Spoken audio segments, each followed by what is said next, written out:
Brother Norma Cosimo.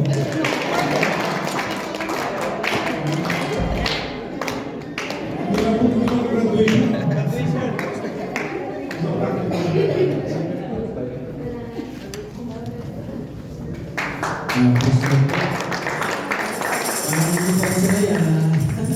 I-introduce na nag-anyway po ang Lord Fred po. Muli po salamat po sa pagkakataon ito na tunay nga po na tayo po ang una sa mga estudyante na magpapaktigo po sa oras na ito, sa araw na ito. So, ayun po, sa mga hindi ko nakakilala, kung kayo normal.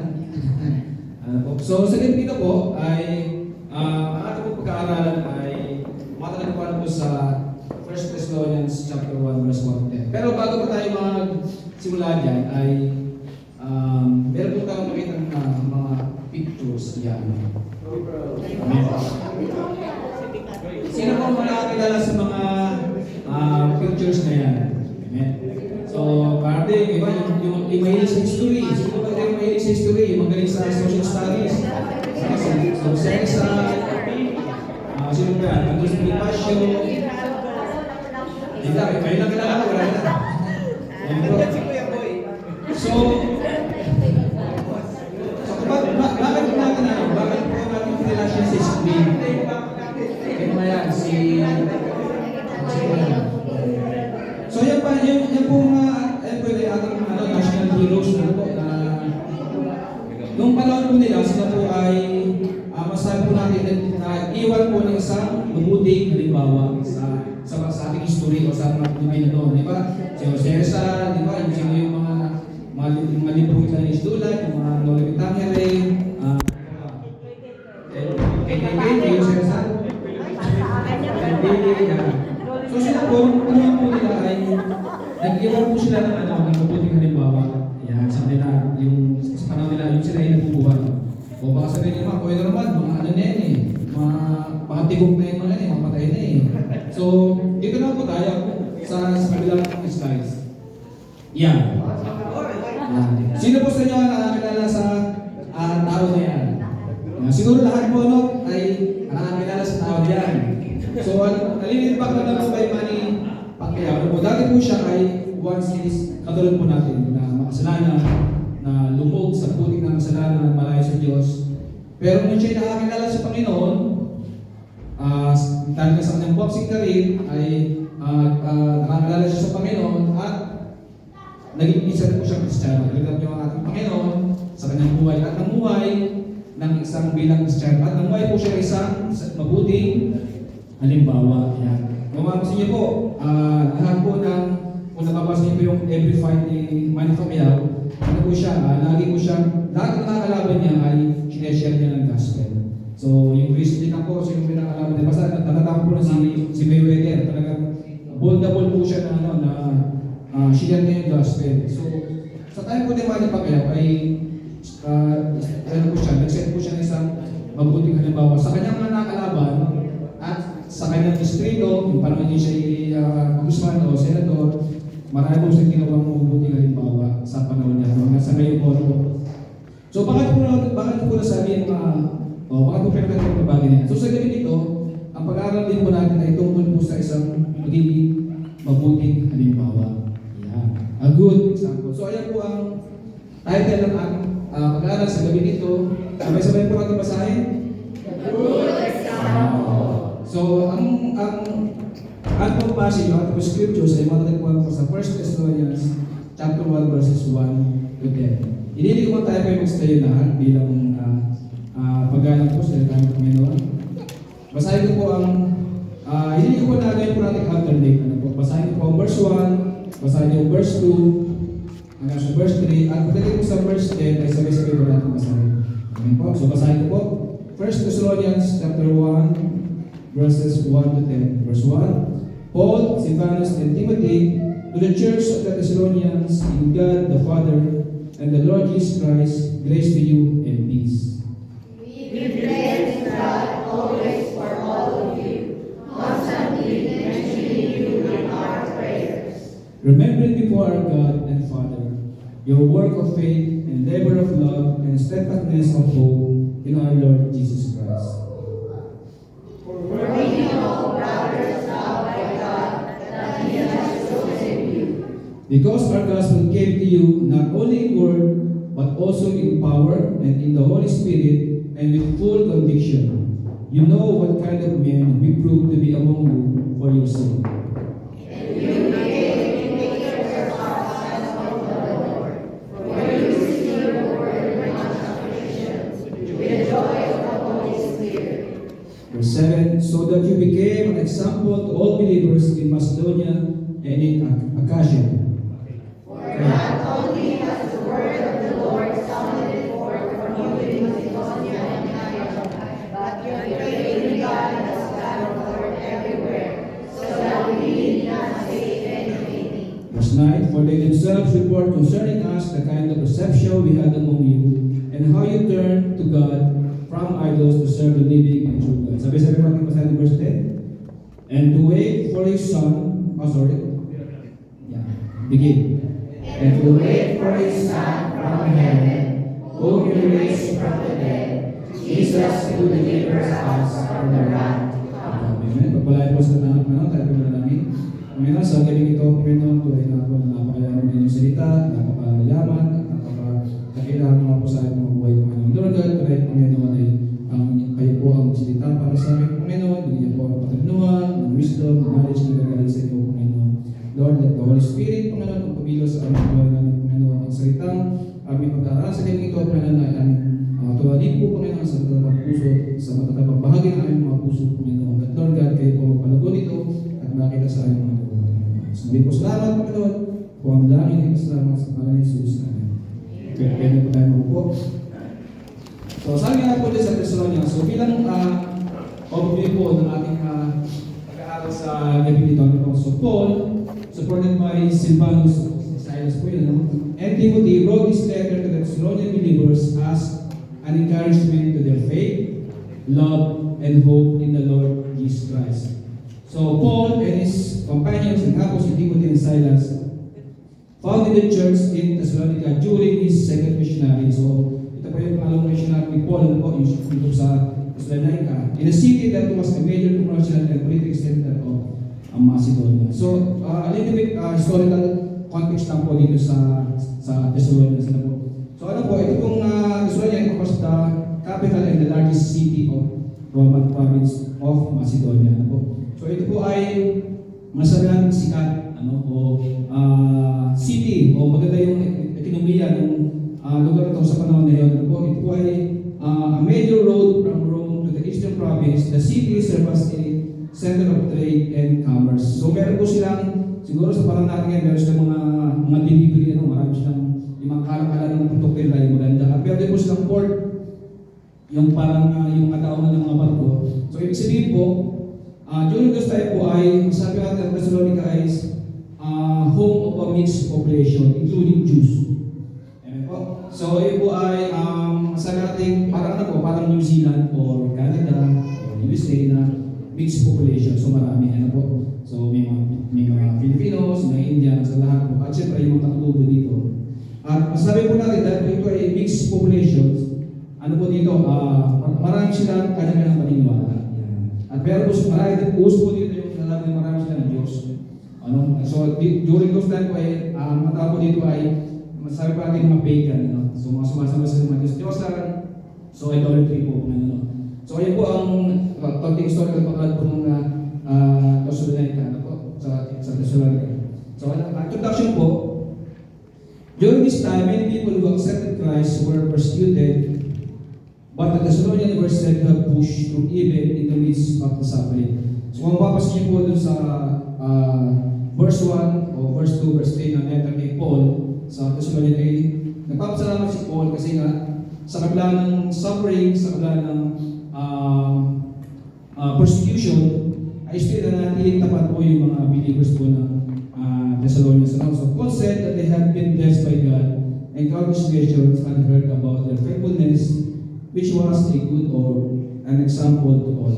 So nga po, they turned away from idol worship, and had given their lives to one true living God. So Paul said that they would be blessed in their faithfulness, Jesus Christ would be known. So dito po sa Thessalonian, ito po ay yung po second vision ni paglalakbay ni Paul. Ito po ay supposed to be po ay dapat po ay pumunta po si Apostle Paul sa parting Asia po. Pero bago po yun, nagkameron po siya ng vision, nagkameron siya ng dream. So makita po natin sa Acts, sa Book of Acts na ang his way po ay parang pinigilan po siya ng Holy Spirit o Spirit of Jesus Christ na huwag ka muna pumunta dyan, dito ka. So ayun nga po, on his way, pumunta po si Paul and his companion sa Thessalonica. At alam po dito sa Thessalonica is, maiksi lang po yung time na spend ni Apostle Paul. Ang sabi po dito sa Book of Acts is 3 Sabbath days. Yeah. So kung convert natin say 3 weeks, pero some Bible scholars believe na more than po yung pag-founded ng church ni Apostle Paul sa Thessalonica. But all dito sa Book of Acts is 3 Sabbath days po. So may lang po. Bakit po? Kasi po merong resistance. Yan, merong inggit. Kasi during those time po, kung ikaw po ay followers of Christ, pinangangaral ng Apostle Paul na merong bagong hari o merong king. So yung emperor ng Roman during this time, parang namahala, sinong king na yun na pinangaral ng Apostle Paul? So during this time po, kung ikaw po ay isang Kristiyano, ay merong cause po na pwede kita kwenta na yung pamilya, yung kaibigan, or usilin ka ng government ng Roma. Kaya po, some Bible scholars say, kaya po 3 weeks po ay kasi meron akong persecution. Kaya po, si Paul ay umalis po sa Thessalonica. Punta po sa iba. So ganoon po ang story po ng Thessalonica, kaya may sikap po ang nilaan ng Apostle Paul sa spread ng good news sa Thessalonica. Amen. So, sa ganito po, bilang po sa ating controlling questions. So, how the church in Thessalonica became a good example? So, paano ba naging sa mabuting halimbawa o naging mabuting testimony ang mga Kristiyano sa Thessalonica? So, una po tayong makikita ay they live by faith, hope, and love. Yeah. So in verse 3 po sabi doon, remembering before our God and Father, your work of faith and labor of love and steadfastness of hope in the Lord Jesus Christ. So ang una po na ating pag-aralan kung bakit po naging isang mabuting patotoo, nag-set sila ng good example ang mga Thessalonian believers because they live by faith, love, and hope. So isa-isahin po natin yung mga kapatid para gusto po natin manuwaan kung ano ba yung naging buhay ng mga Kristiyano sa Thessalonica. Una po ay sabi ng their work of faith. So sabi po dito is it describes changes in their lives as a result of their belief. They believe the gospel and believe. So hindi lang po nila narinig yung mga turo ni Paul sa pasok sa kaliwa, labas sa kanan, or pasok sa kanan, labas sa kaliwa. So hindi po ganoon. Ang nangyari po ay nakita po sa kanilang mga gawa yung bunga ng kanilang pagkinig ng mabuting balita na inihayag ni Apostle Paul at ang kanyang companion sa Thessalonica po. So having faith in Christ can transform us from earthly things to the heavenly. Naniniwala po ba kayo doon? Amen? So tayo po ay from earthly things ay ang faith natin sa Panginoon ay can be transformed into heavenly. Halimbawa po, kung dati ay worldly songs lang yung ating kinakanta, di ba? Mga worldly songs natin, mga una. Since naging Kristiyano po tayo, ano nang kinakanta natin? Amen, mga praise and worship song na. Kasi binagal tayo ng Panginoon eh. Na-transform yung ating buhay because of our faith in the Lord Jesus Christ.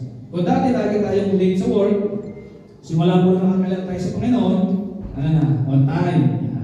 Minsan maaga pa, para mapagkabi. Yan po. So ganun po, kung dati, lagi pa tayo nagsimangot.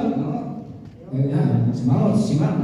Ngayon po, simula na nakakalang tayo sa Panginoon, lagi tayo nakamiti. Lagi may saya, Ganun po tayo magkasal lagi may ngiti sa ating mga labi. Ayun po yung result ng ating belief, ng ating faith, ng na tinanggap natin sa ating Panginoon. Katulad po ng mga Thessalonica, ang mga believers, ganun po ang ginawa nila. Ano po? Yung gospel na nagaling nila from Paul ay sinabuhay po nila at nakita sa kanilang magawa. Ano po? At result, kaya po tayo po ay kaya po ang Thessalonica, because of their work of faith, that is isa silang good example. Yan. Amen. Yung labor of love po, ano po? So, ito po ay describe po as yung effort to show love to their neighbors. Ano po? So, ito pong Thessalonica ay sabi po doon ay Paul doesn't really even need to teach them about loving each other because God has been their teacher. So, the Holy Spirit po nagturo po sa mga Thessalonica o nag-guide upang maipakita na kahit di sila magsalita, ay nakita sa kanila magawa yung love na pinakita nila. Ano po? Sabi po doon na they show love not just in one, or they show love to the whole family po, no, the whole congregation po. So, ganun po ka-tindi po ang pag-ibig po, ang pagmahal ng Thessalonica sa kapwa nila, no? They show love, pwede po sa yung usually po, di ba, yung during this time po, salo-salo kumakain sila sa mga nahanan. Siguro po, at yung during this time po na sa Apostle Paul ay nangangal po dito ay ano din, na winalkan ng mabuti sa Apostle Paul, kaya mahal po ni Apostle Paul, itong mga Thessalonian believers, pinastay po siya sa bahay, bigyan ng matutulugan, bigyan ng makakain, so ganun po ano. So, describe the effort that describes the effort that show love to the neighbors. They exert themselves to care for one another. So, ayan po, ang mga buhay ng mga Thessalonian believers. Kaya po sila they show the labor of love, kaya po sila naging some good example. Yan. Ito po, steadfastness of hope. So, endurance, ito po translation na po. Endurance of hope. So, the Thessalonians seem to be particularly good at hoping. So, at the close of this chapter po, chapter 5, Paul asserts that they are waiting for God's Son from heaven. So, Paul's well-known discussion about the return of Christ, so nasa chapter po yun, shows that they have no doubt Jesus will come again. They only need some reassurance about those who have already died without yet seeing Him finally. So dito po, sa mga believers po sa Thessalonian is, another po yung ano nila, yung sabi nga po, describes how they confidently wait and expect God to fulfill His promise. So, nado po yung faith nila na Christ will come for them. Ano po? So, nado po yung hope nila. So, ganun po, kapindi ulit po mga Thessalonian believers to, natin yung anong hope na parang alam din po yan, yung parang, po, yung ating mga kulang, alam po tayo mga bata pa, yung natin yung lola ko, nanay, o tatay, pupunta sa palengke, sabi niya, anak, punta ko sa palengke, bibigyan ko ng ating mga kain. At pagbalik ko, meron akong masunod na suman o puto.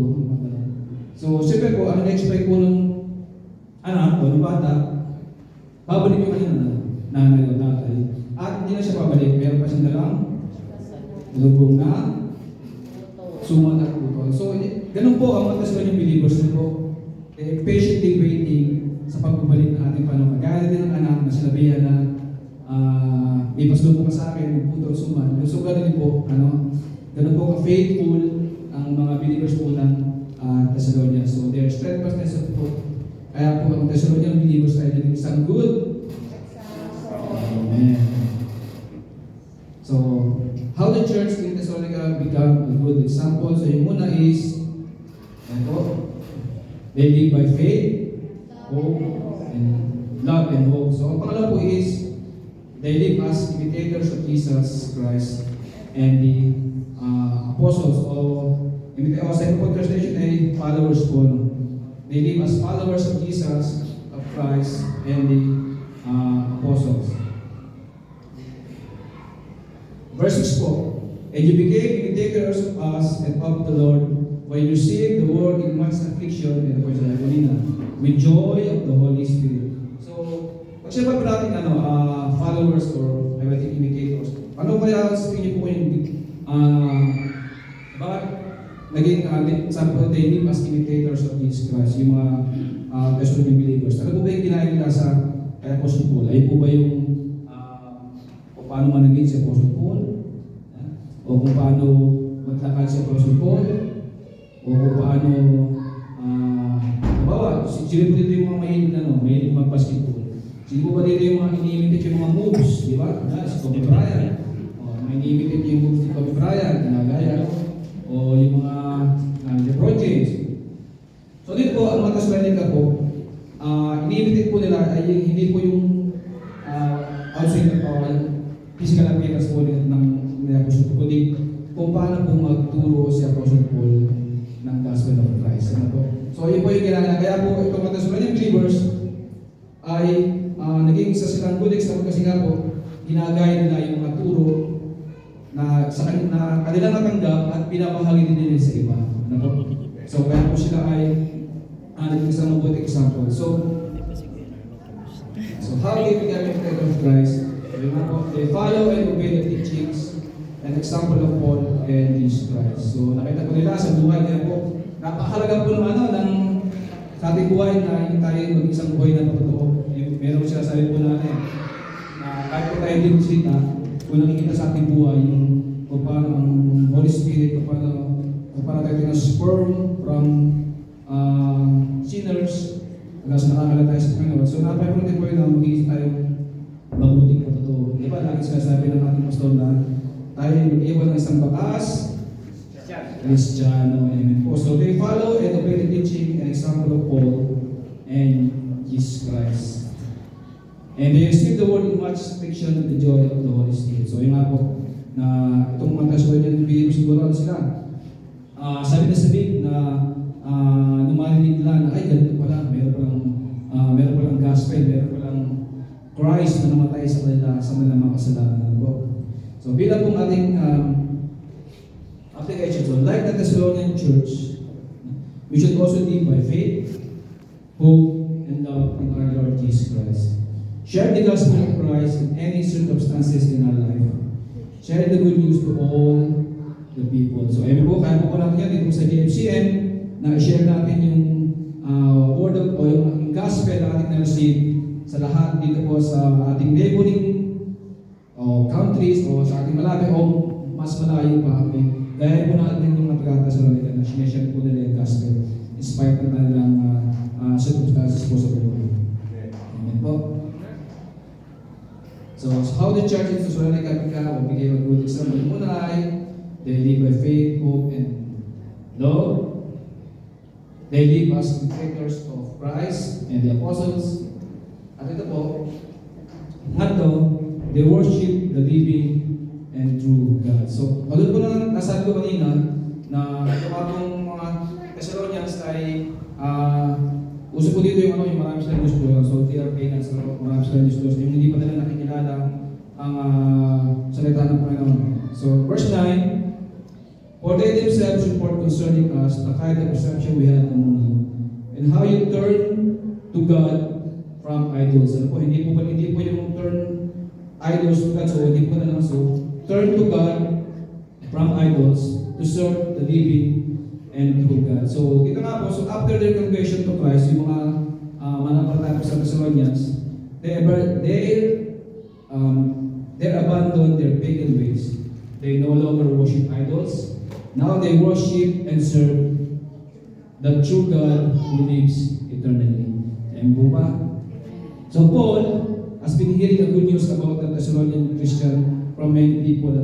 Perhaps the Thessalonian church or Christians had visited their seaport and shared the gospel with the sailors.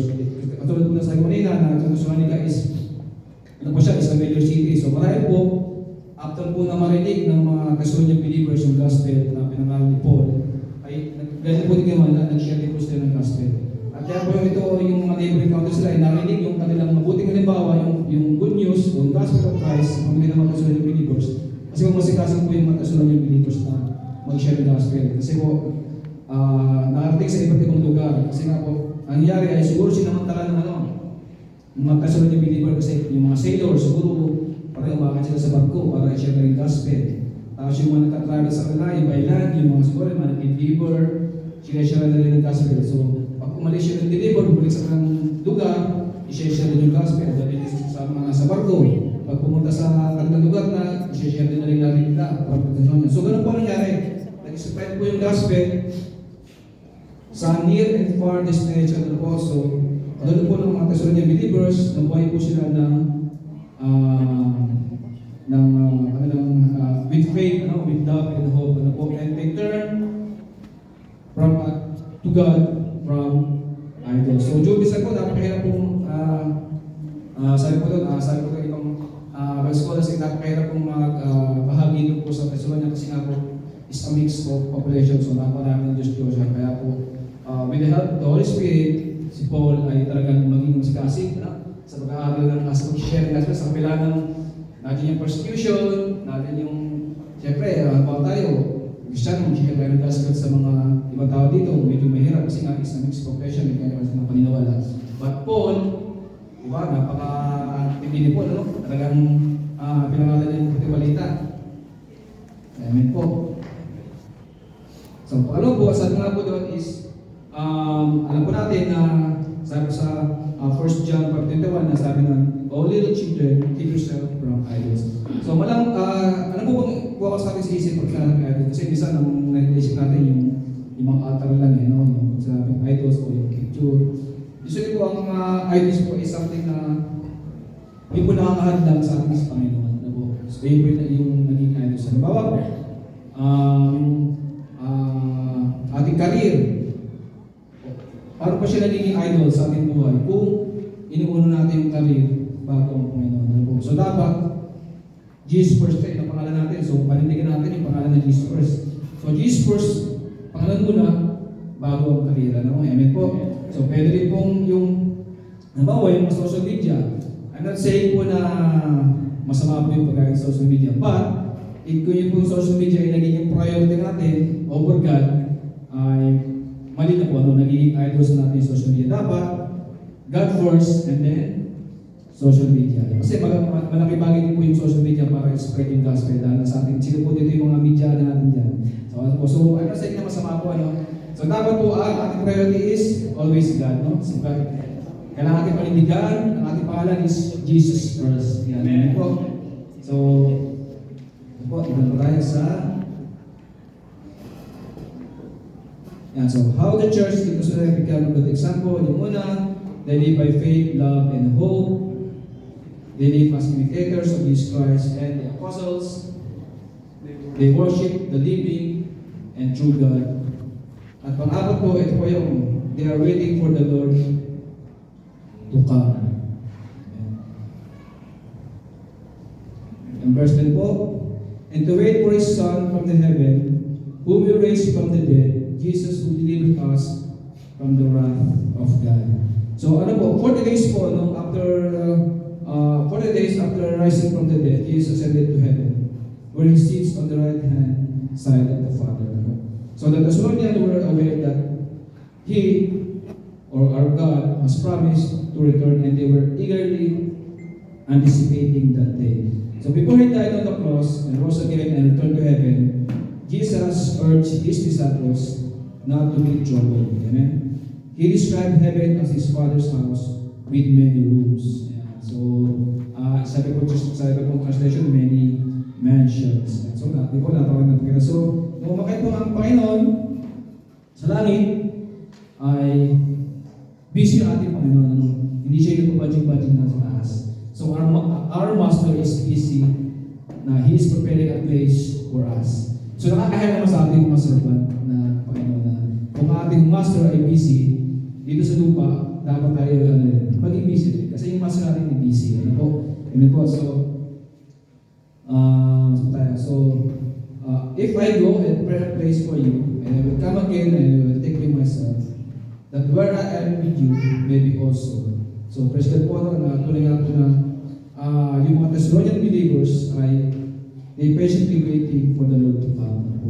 So, sa kabila ng may struggles, sa kabila ng persecutions, and yet, still pinamuhay po nila yung gospel na narinig nila from God. Kaya po siya isang naging good example. example. Amen po. So bilang po application, so like the Thessalonian believers, they were open to the gospel, received it, and began to apply it to their lives. So yun nga po, sinagawa nila yung napakita na gospel of Christ. It also demonstrate how quickly God changed these people. Before, the Thessalonians were lost. So pati tayo, no, yung tayo hindi pa nakakala sa Panginoon, ano tayo, lost tayo, walang direksyon yung ating buhay. Sa kanan, sa kaliwa, sa harap, sa likod, ikot, babalik, likod, gano'n. So wala pong direksyon. Nung nakalala po natin ating Panginoon, so meron po tayong direction, meron tayong purpose sa ating buhay. So meron tayong purpose, meron tayong reason, kung bakit tayong buhay dito sa earth. Ayun po din ang ating paglingkuran, ang ating master na nasa heaven, na busy sa pag-prepare ng place for us. So the Thessalonian believers po ay ganun po sila, waiting patient for the Lord. So a few months later, they had become models to all believers in Macedonia and Achaia, and later their faith in God had become known everywhere. So ganun po kumalat ang gospel from Paul, pinangaral niya sa Thessalonica at yung mga believers doon na nangaral din ng mabuti balita hanggang sa kumalat at nakilala po ang mga Thessalonian believers na kahit hindi sila magsalita with their actions sa kanilang patotoo ay nakilala po sila bilang isang good example. Amen po. So how the church in Thessalonica began a good example. So po na, they live by faith, love, and hope. They live as imitators or followers of Jesus Christ and the apostles. They worship the living and true God. They are waiting for the Lord to come. So bilang po ating conclusion. So we can show others the transforming power of God by sharing our own personal testimonies of how God has changed our lives. We can inspire others to seek a relationship with Him, as well as sharing the ways in which God has brought hope, healing, and transformation into our lives. So our stories serve as a powerful example of the difference that God can make in our person's lives. So naniwala po kayo na God can change po yung ating buhay, before tayo makasalanan, ay diwan niyo po tayo friend of God na po tayo, hindi na po tayo enemy, di ba? Sabi nga po sa kanta na little by little, every day, keep changing me. From glory to glory, it's changing me, changing me, changing me. It's likeness and image to perfect in me. So ayun po, so from glory to glory, ay babuhin po tayo ng Panginoon. Little by little na po sa ating buhay bilang isang Kristiyano. So our action can speak louder than words. Katulad po ng sa Thessalonian believers. Kahit din sabi na po, kahit hindi nila kailangan salita pa alam na ng mga kalapit bayan na yung kung paano kasigasig o masigla yung Thessalonian believers. So our action can speak louder than words and draw others closer to God. So we can point others towards Him or towards God and invite them to experience the same life-changing transformation that we have received by living as an example of God's grace and love. So mga kapatid, tayo po sa JFCN at sa lahat po ng mga Christians sa buong mundo, tayo po ay mag-exam and be a good example. Amen. So Lord God po, so dyan po natatapos yung ating pagkakita po sa lahat po ng aming Panginoon, sa lahat po sa gabi nito na nalala po sa amin, Panginoon, inayad po sa Panginoon na ipuputong balita, Panginoon. Salamat po sa inyong mga anak na nandito na nakikinig, Panginoon, na dahil mga po, Panginoon, ito po ay kaya po, Panginoon, kami sa mga Thessalonian believers na masigasi, na nag-share po ang buhay po ng gospel, Panginoon, sa bawat isa. Muli po, Ama, sa galing ka sa mga po kami, Panginoon, ang narinig na salita, sa galing ito ay maging buhay, ito ay buhay, Panginoon, sa iyong mga puso, Panginoon, ng aming sa pamuhay at makita, Panginoon, sa iyong mga sa lahat po sa galing ito, Panginoon, pinagpuri ka pa namin at pinapasalamatan sa pangalan ni Jesus.